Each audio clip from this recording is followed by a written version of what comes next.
일명 정전탄이라 불리는 탄소섬유탄을 2021년 실전 배치를 눈앞에 두고 있습니다. 매우 개발이 어려워 러시아도 개발 단계에 머무르고 있는 전략 무기 중에 전략 무기입니다. 유사시 적국의 전력망을 무력화시키는 정전탄 개발이 가시화됐다. 국방과학연구소 (에드)가 대한민국 공군이 사용할 정전탄인 블랙아웃밤, 블랙아웃봄 개발 업체를 선정하면서 국산 정전탄 개발이 속도를 내고 있다. 18일 현지 시간 영국 민간 군사정보 매체 제인스는 에드가 정전탄 체계 개발에 필요한 시제 업체 선정을 완료했다고 보도했다. 제인스 보도에 따르면 풍산이 무기 케이스를 구축하고 LIG 넥스원이 유도 키트와 시스템 통합을 담당한다. 신관은 주식회사 하나가 맡아 개발한다. 이들은 다음 달 시제품 개발 계약을 체결해 본격 개발에 돌입. 오는 2024년 11월 완료할 예정이다. 탄소섬유탄이라 불리는 블랙아웃밤은 탄소섬유로 채운 원통형 자탄 200여 개를 내장한 유도폭탄으로 투하되면 자탄들이 확산돼 적의 전력망을 무력화시킨다. 폭약은 들어가 있지 않고 탄소섬유가 들어가 있어 비살상 무기로 분류된다. 물리적 대상을 파괴하는 무기는 아니지만 상대방의 전력망을 사용불능 상태로 만들어버린다는 의미로 영어로 블랙아웃밤, 블랙아웃봄으로 불린다. 이번에 개발되는 블랙아웃밤은 풍산이 제공하는 컴퓨터 생성 이미지를 기반으로 사거리가 길어 먼 거리에서 적을 공격할 수 있는 스탠드 오프형 무기로 개발된다. 윗면에 접힌 날개 2개와 꼬리 부분에 적어도 5개의 휩쓸린 직사각형 지느러미가 있는 것처럼 보이는 게 특징이다. 본격 양산 전 개발되는 시제기용 정전탄 탄체는 미 공군이 운용 중인 12U-94 정전탄과 동일하게 클러스터 폭탄을 탄체로 사용할 것으로 알려졌다. 국내에서 개발된 스마트 폭탄인 KGGB와 같이 날개가 달린 유도 키트를 적용해 사거리와 공격 각도를 대폭 늘린다는 방침이다. 블랙아웃밤의 위력은 대단하다. 미군이 적국 공습 때 주로 쓰일 정도로 전력망 마비를 통해 적국을 무력화시킨다. 실제 미군은 지난 1999년 5월 유고슬라비아 공습 당시 정전탄을 사용해 유고슬라비아 전역에 공급되는 전력 70%를 차단했고 2003년 이라크전 때에도 정전탄 공습으로 30일간 지역 전력망을 무너뜨렸다. 에드의 블랙아웃밤 국산화 체계 개발은 국방부의 2017년에서 2021년 국방중기계획에 포함된 사항이다. 당시 국방부는 정전탄 개발을 포함시켜 오는 2021년까지 탄소섬유탄 수백 발을 실전 배치하겠다고 밝혔다. 이를 위해 에드는 탐색 개발을 통해 체계와 주요 구성품에 대한 위험 분석과 기술 및 공학적 해석, 시뮬레이션을 해 개발 가능성을 확인했고, 지난 6월 정전탄 체계 개발에 필요한 시제 업체 선정하기 위한 제안서를 공고했다.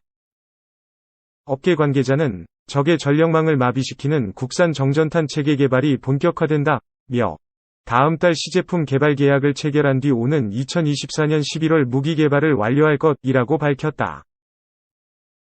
F-35B 수직 이착륙 스텔스 전투기를 탑재해 경항공모함으로 운용할 수 있는 3만 톤급 다목적 대형 수송함이 개발된다.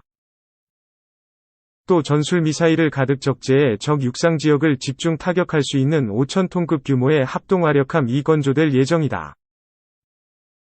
유사시 적의 전력망을 일거에 무력화할 수 있는 정전탄, 탄소섬유탄, 과전자기펄스, EMP 탄을 개발하며 이지스 구축함에 탑재할 SM-2 함대공 미사일도 국내 개발한다. 북한의 탄도미사일 위협에 대응할 한국형 미사일 방어 KAMD 체계의 방어 지역도 보다 확대될 예정이다.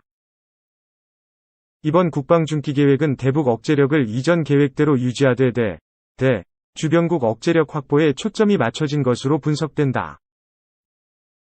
국방부는 이런 내용을 골자로 한 2020-2024년 국방중기계획을 수립해 14일 발표했다.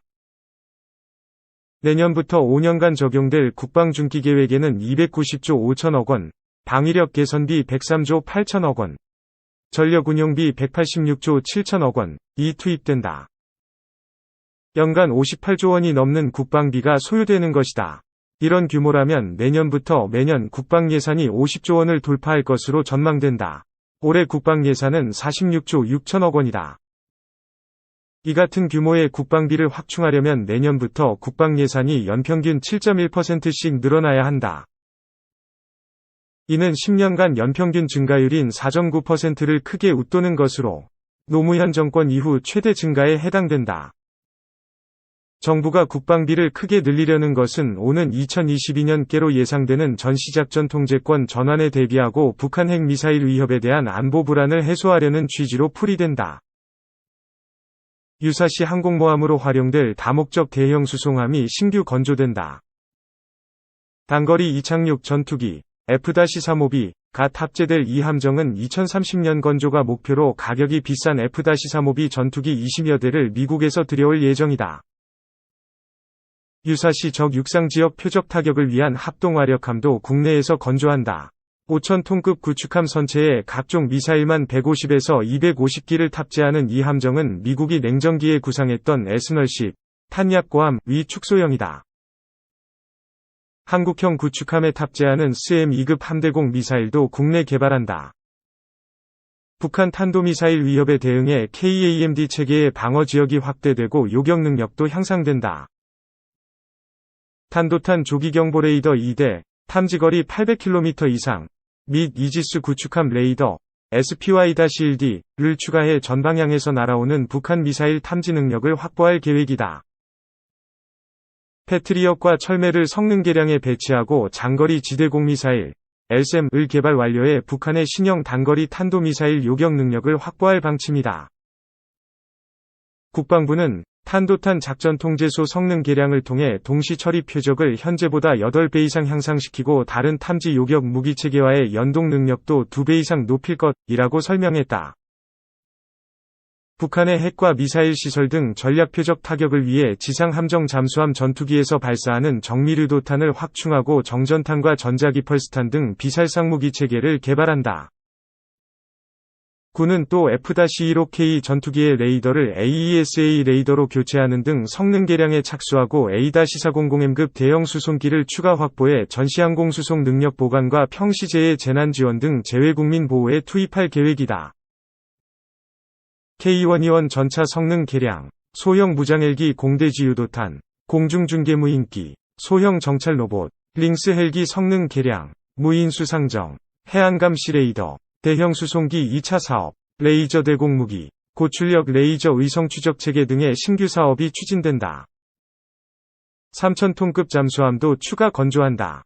우주작전 능력을 확대하기 위해 이번 중기계획에 의성감시 추적체계 등을 반영했다. 해안감시 경계체계 개선을 위해 신형 해상감시 레이더와 최신 열영상감시 장비, TOD-3 등을 배치하고 확장된 한국방공식별구역, KADIZ 카디즈, 감시 공백을 해소하기 위해 국산 장거리 레이더와 이동형 장거리 레이더가 개발될 예정이다.